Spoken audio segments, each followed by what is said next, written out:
My name's Honi Brasher. I work for Melbourne East Disability Advocacy alongside people with intellectual disabilities. The role of a disability advocate is to be someone who is fully independent.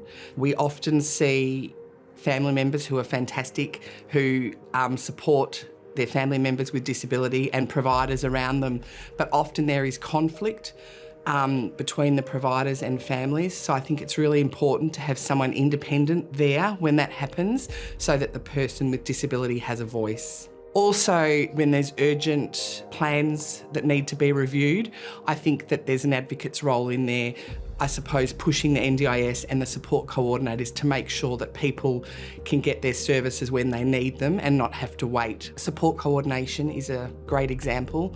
That seems to be being cut quite a lot in people's new plans.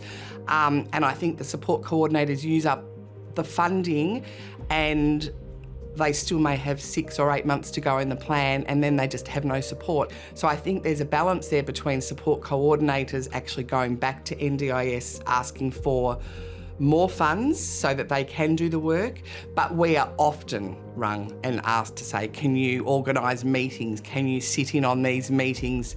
Purely because there is no funding for the support coordinators to organise them.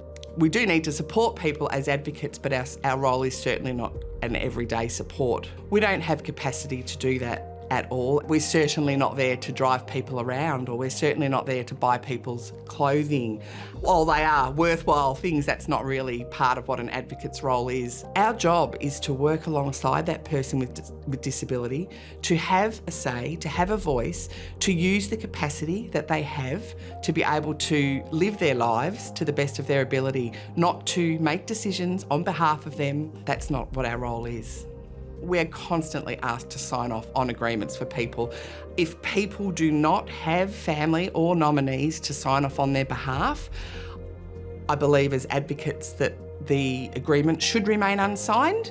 It's very frustrating when providers do pull the service card on, if this agreement is not signed, we will not start services. It is total in breach of everything that we do. We work with people with disabilities. To pull services it's not acceptable. At META, we have 4 advocates. None of us work full-time, we're all on a part-time basis. We are fully stretched to the limit. There is never really a downtime for us advocates. When we close an issue, there's always someone else that we need to pick up and start. In saying that, the job is extremely rewarding. I wouldn't change it for the world, although I do feel that we need more advocates out there funded.